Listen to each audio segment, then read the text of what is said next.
Olá a todos, sejam bem-vindos a mais um episódio do Terra em Transe, programa do Grupo de Estudos sobre Conflitos Internacionais da PUC São Paulo, o GES, em parceria com a TV PUC. Eu sou a Bianca Basoli, aluna do curso de Relações Internacionais da PUC São Paulo, e antes de começar o episódio, gostaria de convidá-los a seguir as redes sociais do GES, GES PUC no Twitter, Instagram e Facebook. No episódio de hoje do Terra em Transe, o episódio 109, falaremos sobre os resultados da 15ª Cúpula dos BRICS, que ocorreu na semana passada, entre os dias 22 e 24 de agosto, em Joanesburgo, na África do Sul. Além de presentes os representantes políticos dos países membros do bloco, estiveram presentes 60 líderes de Estado e governo para discussões acerca do futuro do bloco no que diz respeito à sua expansão, ao futuro do uso do dólar em suas trocas comerciais e discussões também sobre outras pautas, como o andamento do conflito atual entre Rússia e Ucrânia. Para falar e fazer um balanço sobre como foi a cúpula e os resultados dela obtidos, o Terra em Transe convida o professor de Relações Internacionais da PUC São Paulo, Lércio Apolinário Júnior, doutor em Ciência Política e mestre em Relações Internacionais pela Universidade de São Paulo. E comigo, entrevistando o Laerte, está a Fernanda, doutoranda no programa Santiago Dantas.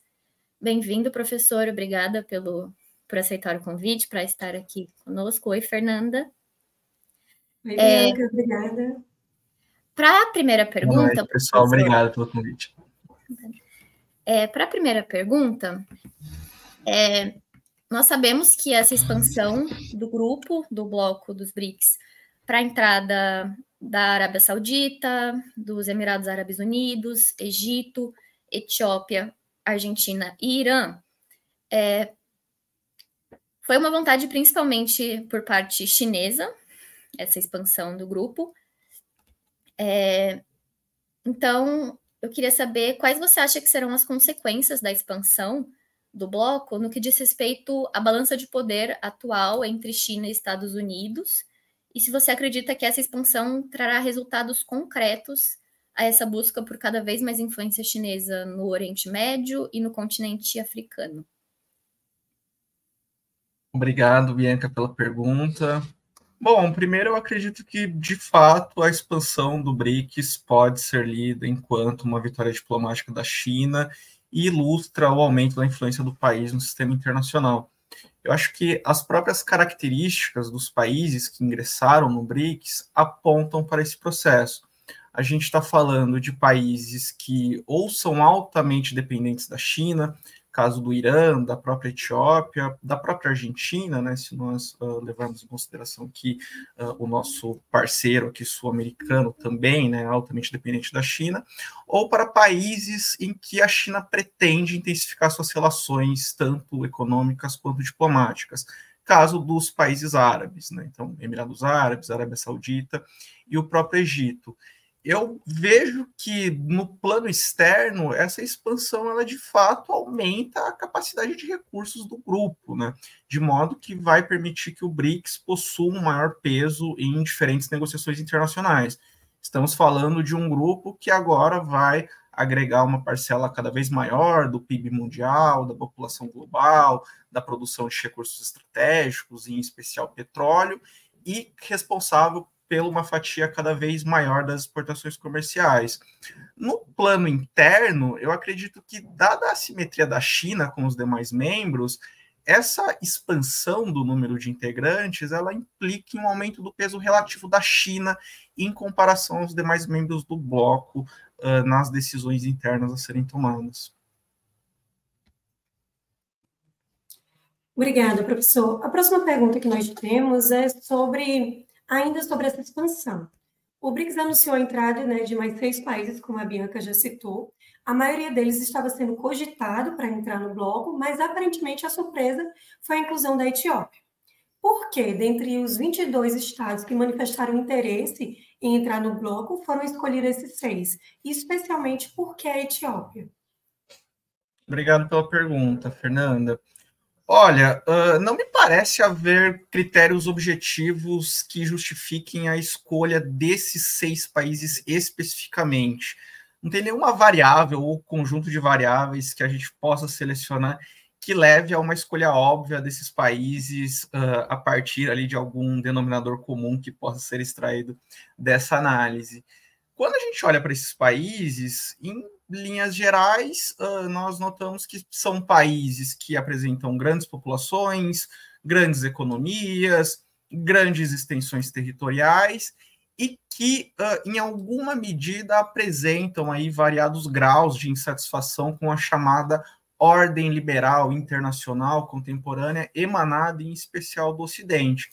Quando a gente olha para a Etiópia especificamente, a gente está falando de um país com uma grande população, é um país que possui mais de 120 milhões de habitantes, eventualmente esse é um dado pouco discutido aqui no Brasil, nós estamos falando do segundo país mais populoso da África. Para além do tamanho da população, chama a atenção que essa população ela é composta majoritariamente por jovens. Então, estamos falando de um país com grandes perspectivas de crescimento no futuro, pensando em termos de bônus demográfico.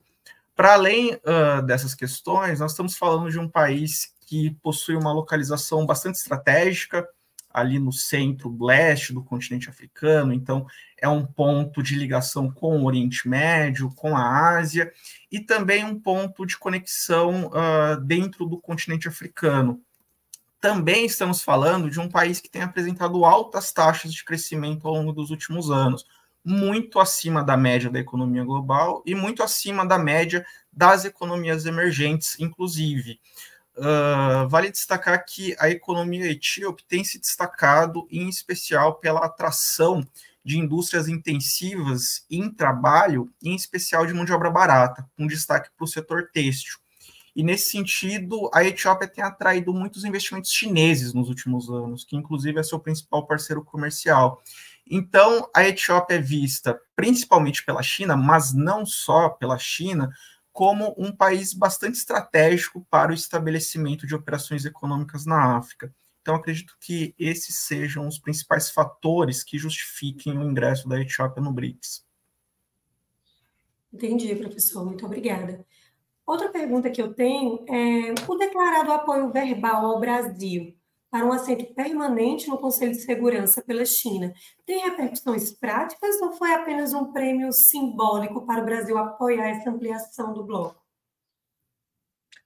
Olha, Fernanda, nesse momento, sinceramente, eu entendo que não. Eu acho que essa declaração ela tem um peso muito mais simbólico do que prático. E eu, sinceramente, não acredito que a China apoie qualquer reforma do Conselho de Segurança que leve a uma diluição da sua própria influência. Eu acho que, no longo prazo, eventualmente, a China pode, eventualmente, apoiar alguma reforma que leve ao ingresso desses países enquanto membros permanentes, contanto que esses países não possuam poder de veto. Eu acredito que a China não vai apoiar nenhuma medida que leve a essa perda de poder relativo dentro do bloco. Mas eu acredito que, dada a pressão que a China aplicou para a expansão do bloco, eu acredito que o Brasil teve pouca margem de negociação para conseguir barganhar algo mais concreto com a China. Eu acho que foi o compromisso mínimo ali que foi possível, dadas as circunstâncias.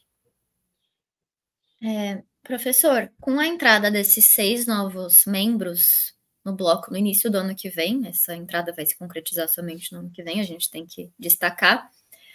Você acha que o Brasil terá, de alguma forma, o seu papel dentro do bloco limitado? Você acha que o Brasil, de alguma forma, pode perder sua influência, seu poder de decisão dentro desse bloco? Ou, pelo contrário, você acredita que a entrada desses 6 países estratégicos importantes dentro desse bloco de países emergentes pode ser vantajosa para o país a longo prazo, para facilitar parcerias comerciais? Essa pergunta. Obrigado, Bianca.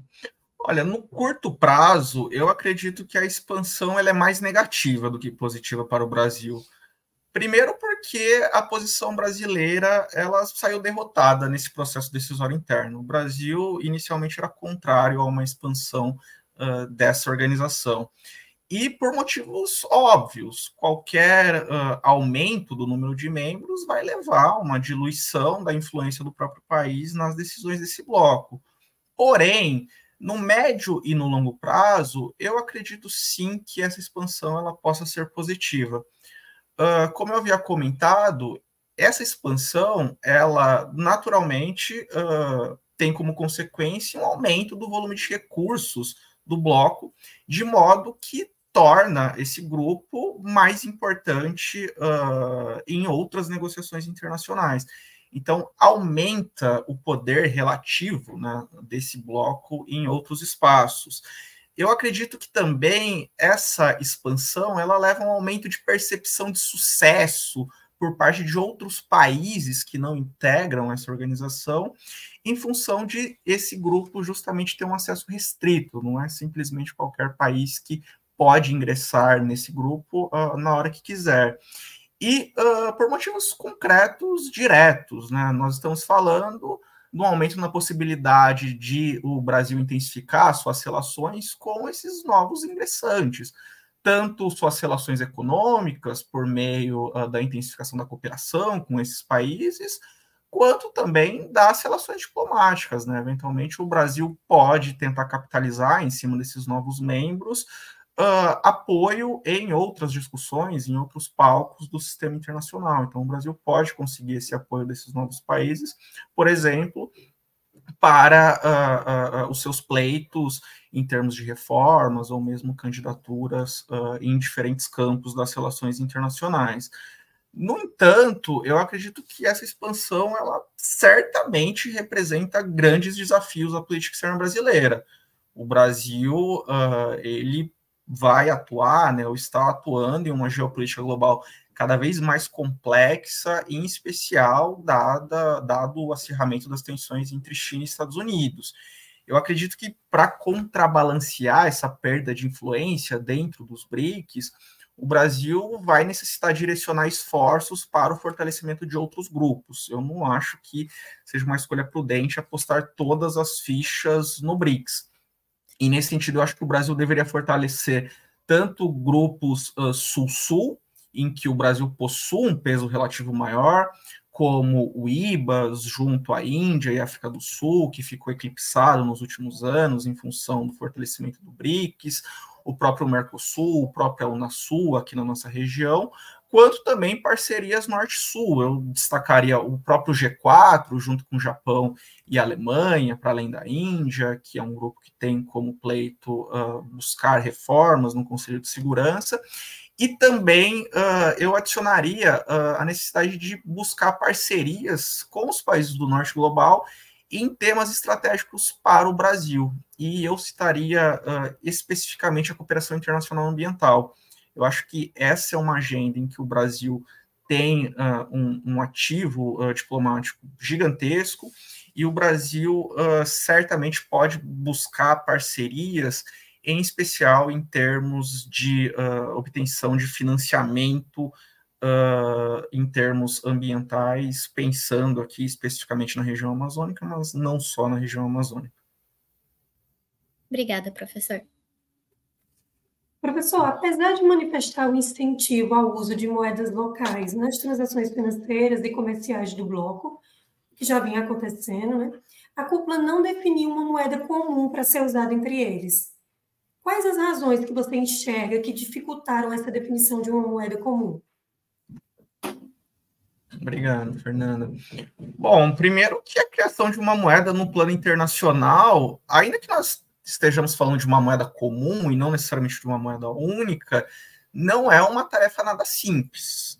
A criação de uma moeda envolve desafios altamente complexos, ainda mais quando a proposta é para que essa moeda seja utilizada para a realização de transações comerciais entre países com características muito divergentes entre si.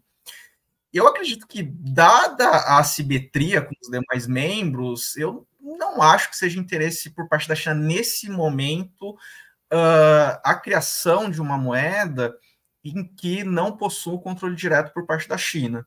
Eu acredito que, nesse momento, o interesse da China seja mais de internacionalizar a sua própria moeda, ainda que de forma bastante controlada, do que necessariamente patrocinar a criação de novas moedas. Nesse sentido, eu acredito que qualquer iniciativa com essas características, ou seja, a criação de uma moeda ali com uma administração multilateral, ela deva ter um impacto mais limitado no curto prazo, tendo um caráter mais simbólico do que necessariamente prático. Eu, sinceramente, acredito que a tendência nesse momento é que esses países busquem intensificar a utilização, né, ou pelo menos iniciativas que visem a utilização de suas próprias moedas no comércio internacional, de modo que o renminbi, né, a moeda chinesa, ela seja cada vez mais utilizada na economia global, tanto como uma moeda de troca, quanto como uma moeda de reserva, como nós temos visto nos últimos anos, em especial em países altamente dependentes da China ou sancionados pelos países ocidentais, como é o caso da própria Rússia. Professor, voltando à expansão do bloco, com a entrada desses 6 novos países, o bloco passa a ter 11 países membros e passa a conter uma grande parte da população mundial e passa também a conter 46%, representar 46% do PIB mundial. Claro que contra 7 membros do G7, 11 do BRICS, é uma representação grande do PIB mundial e da população também. Então, eu queria saber de que forma você acha que essa expansão do BRICS vai afetar a economia mundial, se os países membros do G7 devem ter alguma preocupação ou não com essa expansão, essa larga expansão dos BRICS, mas basicamente como que ela pode afetar a economia mundial, como que ela pode modificar a economia e o sistema internacionais. Obrigado, Bianca. De fato, como você comentou, essa expansão ela tem como consequência um aumento, né, das capacidades, tanto materiais quanto simbólicas, né, por parte desses países no cenário internacional. No entanto, nós estamos falando de um grupo bastante informal que possui objetivos mais limitados. Embora certamente essa expansão possa ser lida e deva ser lida em um contexto de transformações na ordem internacional contemporânea, com a emergência de países como a própria China e o declínio relativo dos países ocidentais, com destaque para os Estados Unidos, nós devemos ter uma certa cautela na realização de análises que levem à observação do BRICS enquanto um bloco anti-hegemônico. Nesse momento, o BRICS, eu vejo ele como um fórum ali, com o objetivo de servir como uma plataforma para a cooperação entre esses países, de modo que eles possam, eventualmente, atuar de forma mais convergente em diferentes negociações internacionais.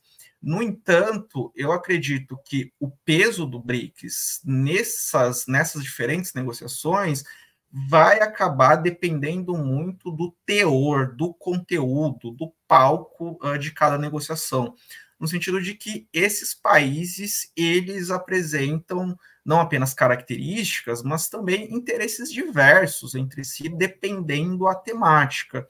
Então, nós temos temas, campos ou regimes em que esses países apresentam uma convergência maior de posições, em especial nas discussões que envolvem o sistema financeiro internacional, o financiamento ao desenvolvimento, o campo da cooperação internacional por desenvolvimento, por assim dizer. Porém, nós temos outros campos, outros palcos, outros regimes em que esses países eles apresentam interesses e posicionamentos muito divergentes entre si. Então, eu acredito que nesses campos, em especial, em que esses países possuam interesses mais divergentes, o bloco ele deva ter um peso menor. Eu levantaria como exemplos aqui as discussões ambientais, por exemplo, quando nós colocamos países como Brasil, Arábia Saudita, enfim, em posições não necessariamente convergentes dentro dessa arena, o próprio regime de proteção aos direitos humanos, quando estamos falando aí com países com interpretações distintas, né, acerca de quais seriam os direitos humanos fundamentais ou como eles deveriam ser protegidos, né, mesmo concepções distintas em relação à estruturação, né, dos seus regimes políticos, de modo que, em linhas gerais, sim, certamente a expansão do BRICS representa um desafio ao G7 e às potências estabelecidas, mas eu acho que esse desafio ele é maior ou menor a depender do tema ou do campo específico que esteja sendo disputado. Sim. Obrigada, professor. Não havíamos combinado, mas surgiu aqui uma dúvida minha que eu gostaria que o senhor pudesse esclarecer um pouco mais. Quando a gente fala da moeda chinesa, né, do renminbi, fala-se sobre a China querer internacionalizar essa moeda, bater de frente com o dólar, mas quando eu penso que a China é uma economia baseada em exportações, que ela precisa exportar bastante e ela se beneficia da desvalorização da sua moeda, como seria isso se a China, de repente, conseguisse internacionalizar a sua moeda? Então, eu penso que provavelmente a sua moeda seria fortalecida, então ela ficaria ali valendo bem mais, próximo ali do dólar, e isso provavelmente dificultaria as exportações chinesas, que o grande benefício delas que eu vejo é de serem muito baratas. Então, isso não... A internacionalização da moeda chinesa não prejudicaria a economia chinesa? Ótimo ponto levantado, Fernanda. De fato, quando nós entramos nesse debate sobre a internacionalização da moeda chinesa, nós precisamos levar em consideração que, de fato, a China, ao longo das últimas décadas, se baseou em um modelo de desenvolvimento voltado às exportações que teve muito sucesso, inclusive em função das políticas cambiais adotadas nesse período. Vale lembrar que as economias chinesa e americana, ao longo dessas últimas décadas, apresentaram uma relação quase que simbiótica, né? Só foi possível a China se tornar uma economia tão superavitária ao longo das últimas décadas porque os Estados Unidos foi o grande deficitário da economia global, na medida em que, basicamente, a economia chinesa financiou o déficit americano, que, em contrapartida, permitiu esse superávit americano. Então, quando a gente olha, né, para essas relações não apenas comerciais, mas também financeiras entre China e Estados Unidos, nós notamos que as questões cambiais elas são absolutamente centrais para a explicação desse processo. Nós estamos falando de uma relação que permitiu que a China exportasse produtos baratos para a economia americana ao longo de todos esses anos, e que boa parte dessa competitividade chinesa, além de outros fatores estruturais, foi explicada justamente pela competitividade da moeda chinesa. Porém, ao longo dos últimos anos, nós temos visto que esse modelo de desenvolvimento baseado ali na exportação de produtos manufaturados tem esbarrado em alguns limites, em especial em termos de demanda global, para além das insatisfações, né, com as importações chinesas que têm crescido em diferentes lugares do mundo.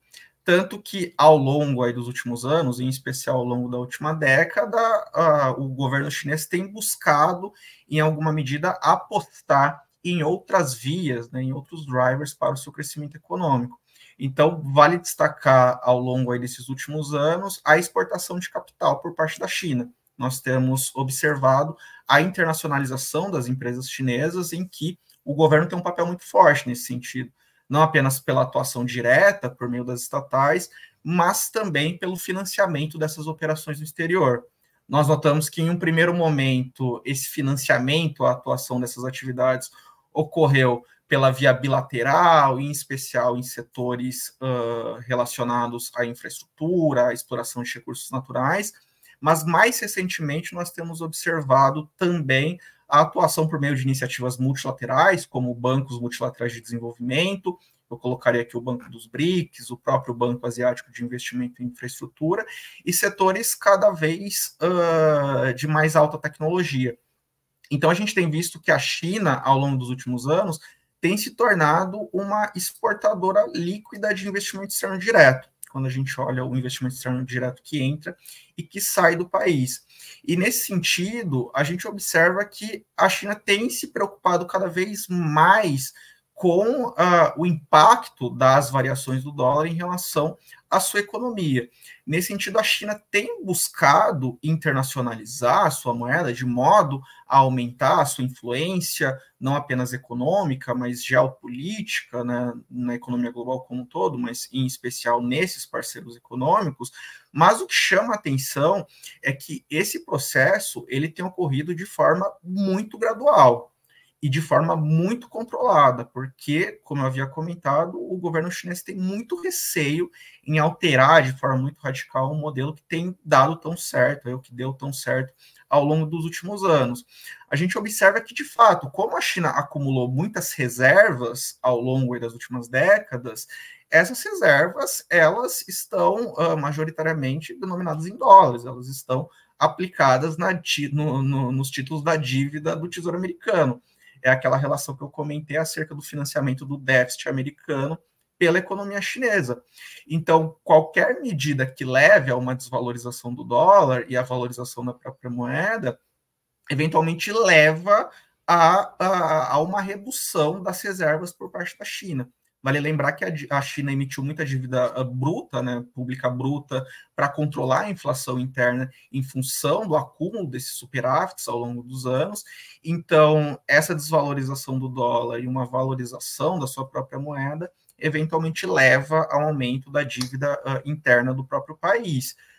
Porém, a China tem tentado, como eu comentei, ao longo das últimas décadas, e mais especificamente ao longo dos últimos anos, reciclar, na medida do possível, essas reservas em investimentos mais produtivos, né, que não fiquem aplicados na dívida dos Estados Unidos, tendo rendimento negativo ou próximo a zero.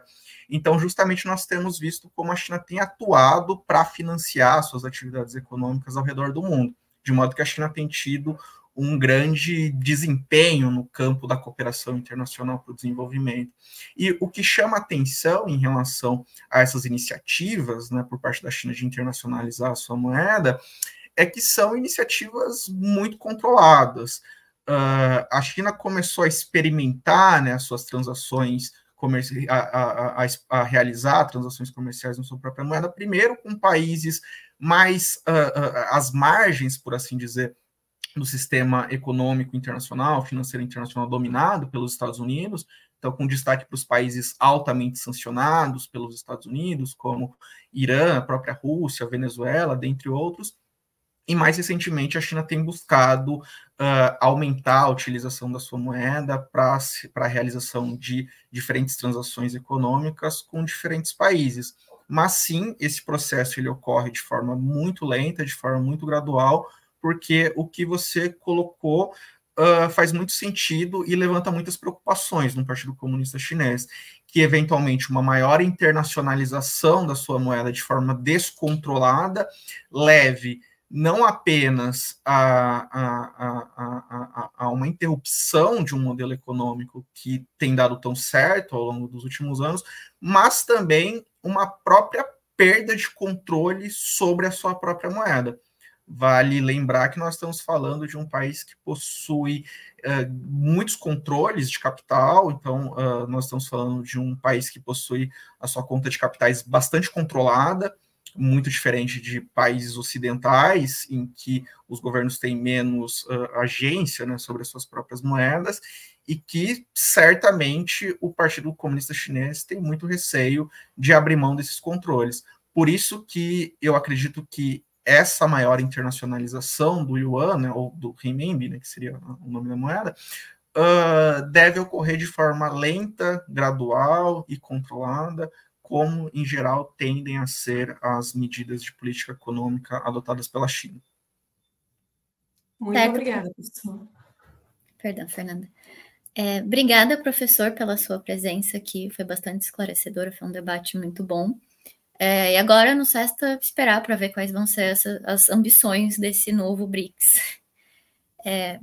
Então, é isso, pessoal. Reitero o convite para vocês seguirem as redes sociais do GES PUC, no Twitter, Instagram e Facebook, Obrigada, Fernanda, Laerte, e até uma próxima. Até mais. Obrigado, pessoal.